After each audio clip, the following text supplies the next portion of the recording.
welcome back to another episode of AFI's Cover 7. Today, we're going to switch gears a little bit from the ELF and talk about the NFL.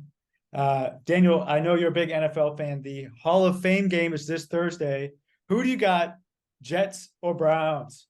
Jets, Aaron Rodgers all day. Best move ever made. He's going to win the Super Bowl. Packers are crap. Let's go Jets. Oh, wow. That hurts my heart. I hope he plays 60% of the snaps so that the Packers get a first-round pick. So anyway, with the NFL coming back, which I know I am very excited for, and Daniel is as well, let's talk about the international side.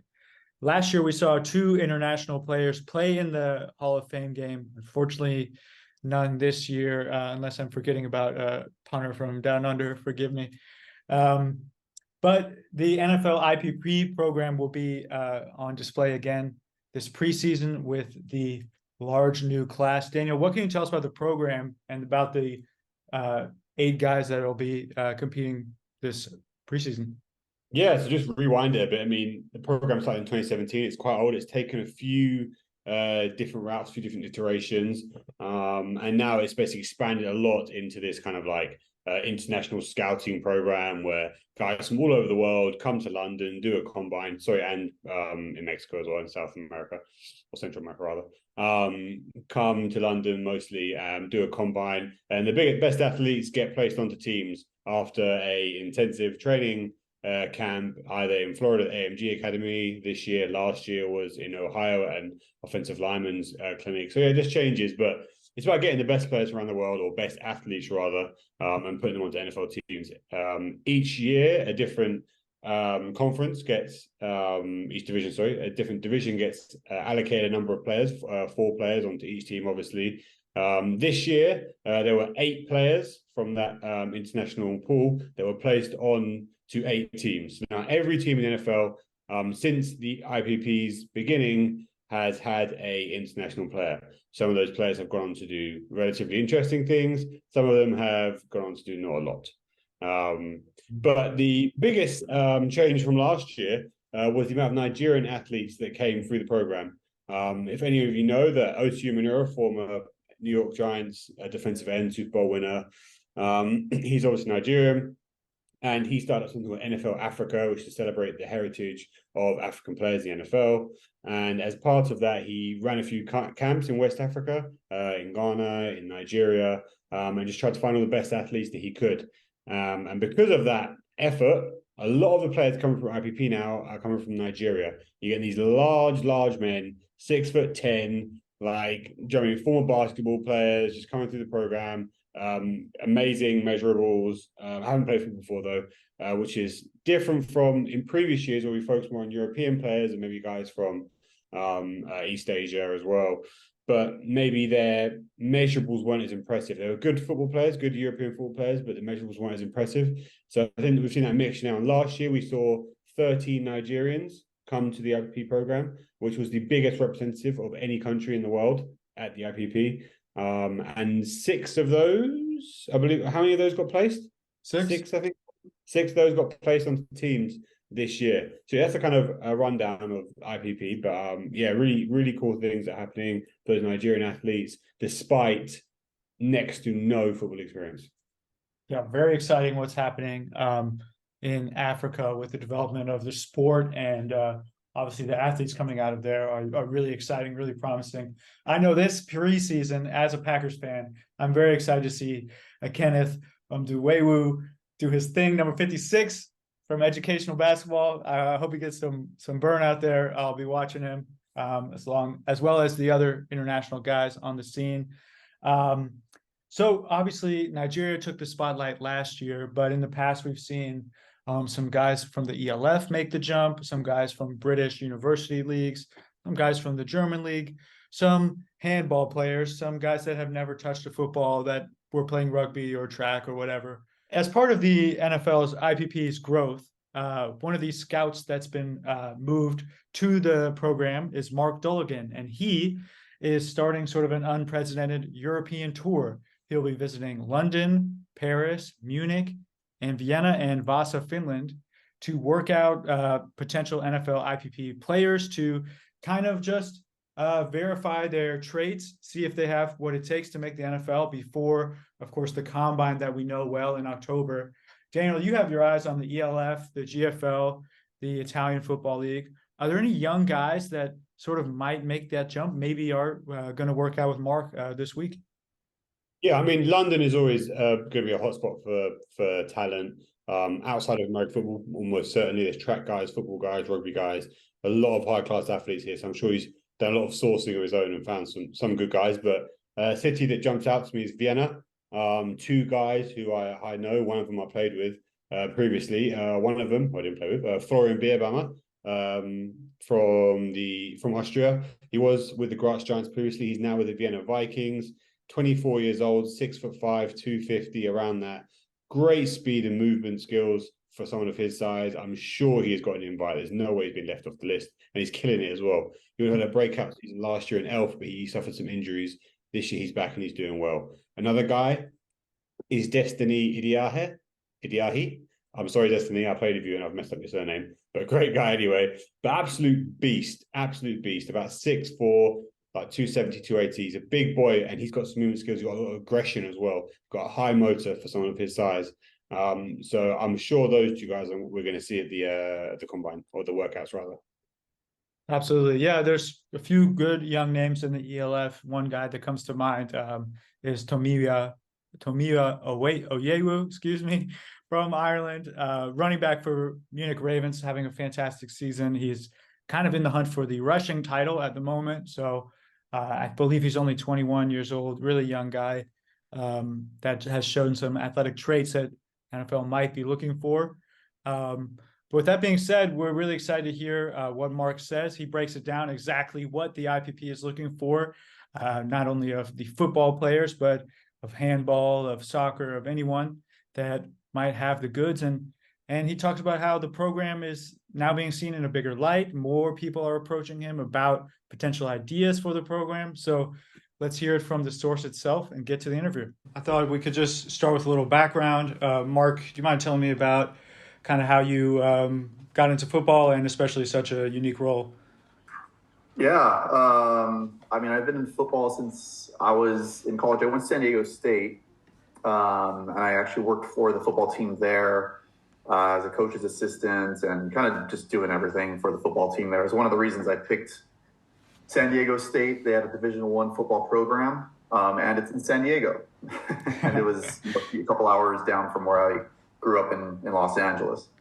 So from there, I just kind of found my way into, the football world. I've been in player personnel in some capacity over the last 15 years, including, consulting for NFL teams, player personnel for pro scouting director for the XFL back in the 2020 version, which unfortunately got cut short due to COVID. As well as, consulting and being part of the scouting group for the East-West Shrine game here in the States. And then, I was in the NFL research and analytics departments since 2014, all the way up until last year when I took this position here. So, I've been doing it for a while. I've been in, player evaluation and player personnel for a while.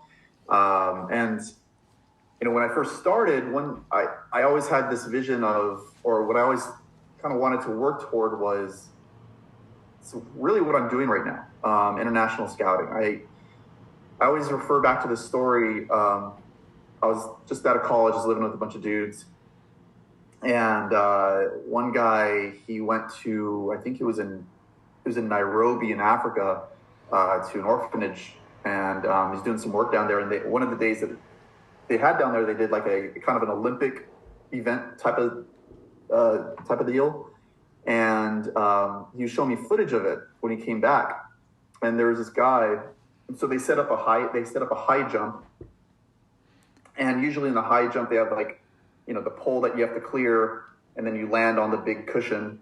Well, this was on like a dirt gravel thing, three poles, two on the side, one to clear. I think the pole is set at about 6'2", 6'3", something like that. Dude had no shoes on. He jumped, not only clears it, but lands on his feet on the other side. That's the most athletic thing I've ever seen in my life.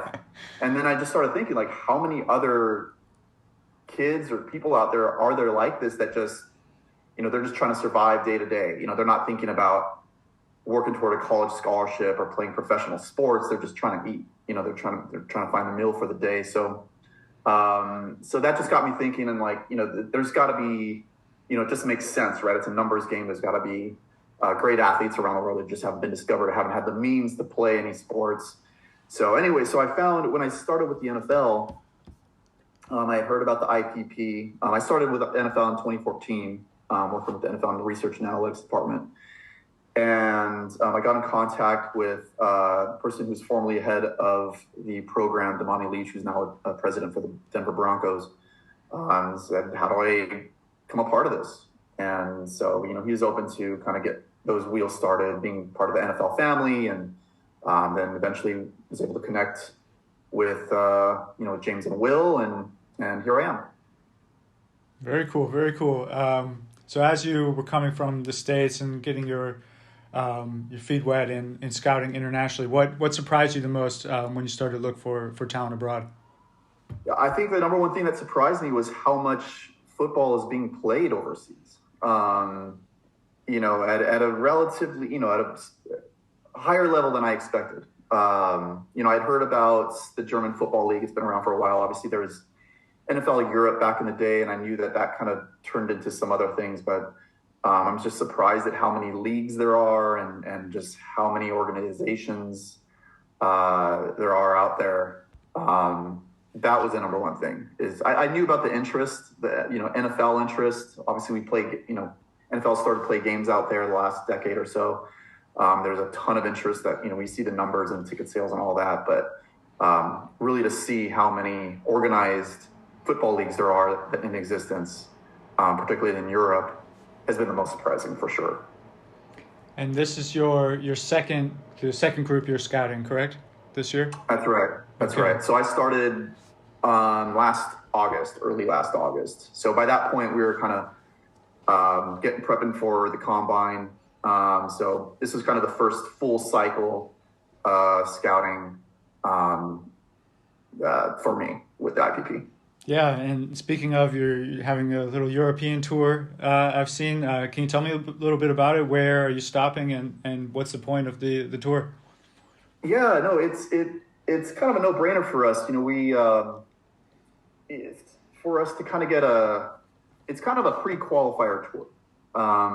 Really just a way for me to get eyes on guys before we bring them, for the big workout. So, really just verifying measurables, verifying what they look like in terms of body typing guys, seeing them move around a bit in person. As I'm sure guys can be listed at 6'5", 6'4", and they come in and, they're 6'2", right. 6'1" maybe. So, just getting verified measurables, much like, it's not that different from what, we do in the States with, NFL scouting is, when these road scouts, they go to practices, they go to games to see them in person, and really, they come back to their, the college scouting director or the GM and say, okay, the body type is there, we can check off those boxes. So really, it's just checking off boxes and making sure what we're looking at on film is verified, and so that when we get into the regional or the bigger combines, we can. We know what we're getting going into that. I'm starting the trip in Paris next. Actually, I'm leaving tomorrow. I'll be there for a couple of days, and then I'm heading to Munich. Then I'm heading to London, then Vienna, and then Vasa in Finland. I think that's how you say it. I need to double check that. I think it's Vasa. I think it's right. I played in Finland back in the day. Vasa. Okay. Yeah. Okay. Nice coastal town there. Yeah. So, it's funny. I grew up in Southern California, so it's always nice to get out of my bubble, especially for this, and really get to see people in person and really meet with, these leagues and these trainers and coaches, and really strengthen that connection and network as well between the IPP and overseas leagues as well. So that's really the goal of that. this trip. Nice. So when you're scouting these leagues or looking for players in Europe, what are some kind of NFL traits that you're looking for to pop out on film? Yeah, well, you said it. Number one is we're looking for traits. So, we really put an emphasis on outliers, athletic outliers, size outliers.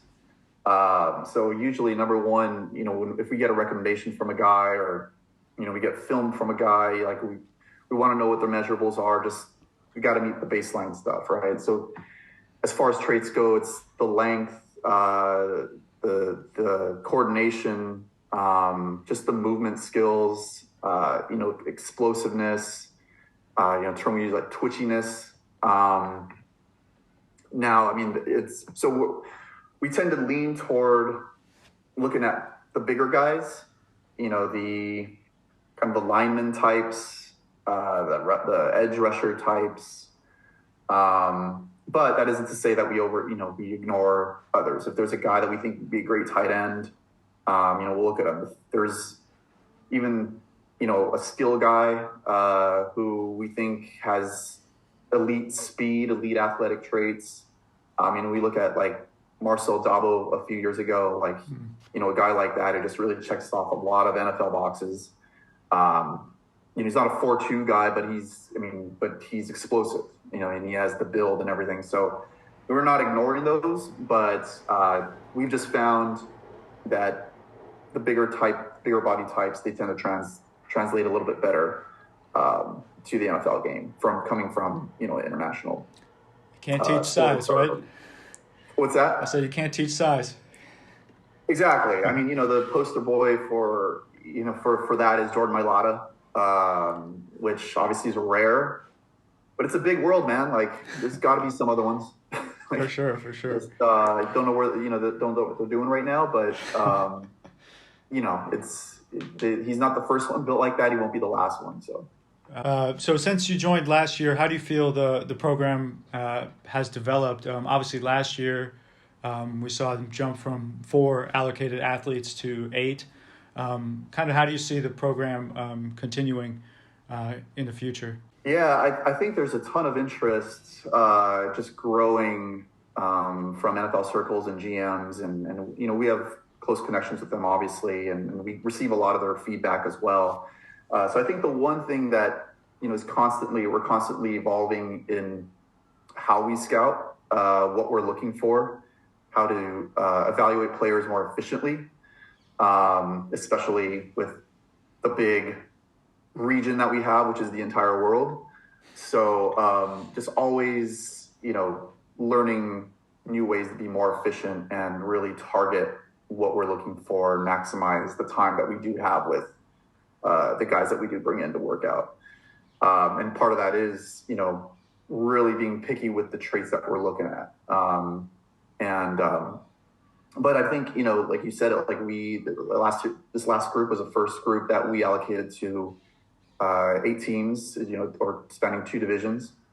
And, I think that's just the interest is going to continue to grow as more and more NFL teams have had more international players on their teams. They'll see, what they bring, not only from a physical standpoint, but just from a locker room standpoint, how they work, how they take advantage of the opportunity, how coachable they are.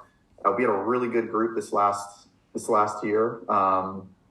We had, and the big theme of it was the Nigerian presence. I think 6 of them, I believe, came from Africa and those Africa camps. So, I think that's a region that we're still, expanding our scouting initiatives for.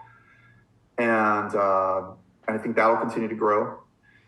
But yeah, something that was really eye-opening was, we, as a team, we went to the NFL Combine back in February, and we got to sit in on a lot of meetings and talk to GMs and coaches, and there was a lot of interest. And it's funny, they start spewing out like ideas, like, oh, it'd be cool if like you guys did this or that, and we're taking all ideas, and we want to work hand in hand with the NFL teams, you know, to help improve these teams and obviously help grow the game.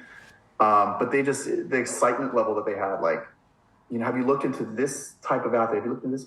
And, you know, one of the things when I first got here about a year ago, I'm like, it became very apparent that one of the challenges was the top athletes in countries are playing the top sports in their countries.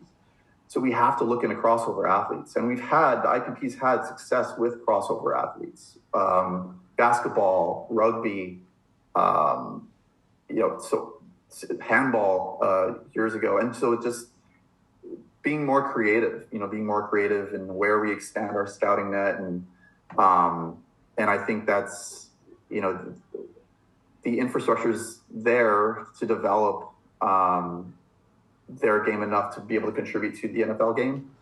So I think there's just a big future in looking at crossover guys, crossover athletes. Sounds like what you're saying is the interest in the program from the who's who in the league has increased. Would you say that's fair to say? Yeah, absolutely. And, you know, obviously there's, you know, you see articles. There's an article that came out a month ago or so about a kid from the NFL Academy who came from Africa and ended up getting a scholarship at Tennessee. And, you know, I got texts from some NFL scouts like, are these the guys that you're seeing? Like, holy crap. Like, they're really piqued their interest. And I think it's the tip of the iceberg. Like, I just think there's a lot more kids out there that they have no idea that this opportunity is there. Like, they really don't know. Speaking with coaches and trainers, it's really as easy as if you know a kid in your town or village or whatever, like, and he's this athletic freak, like, here's my email, like, send him my information or send him our information, whoever, Chris Durham up in NFL Academy or whatever. Like, it's as easy as just sending over the information so we can get the wheels turning on seeing what's there. And I know we talked before, and, you know, you asked one of the rewarding parts of this job is, like, you know, this time last year, like, we'll take the guys from this last IPP class. Like, this time last year, they had no idea they're going to be in an NFL training camp right now. Like, they were just, a couple of them were just playing club basketball, you know, in their town, and they're in NFL training camps right now, you know, practicing alongside Justin Herbert and Patrick Mahomes, like, wow. In a span, you know, less than a year. So, like, that's the coolest part is truly, you know, we're providing a gateway to really life-changing opportunities, not only for them, but for their families and for generations from their towns to come. You know, like, it's really cool. Oh, that's great. That's about all the questions I had for you, Mark. Appreciate you taking the time. It sounds like a very cool experience, especially this next week and a half for you traveling around and checking out the next cream of the crop. Yeah, absolutely. I really respect what you guys do. And you guys, honestly, I read you guys a lot, and it kind of keeps me in tune with what's going on out there. So you guys keep up the great work as well. I'm glad to help.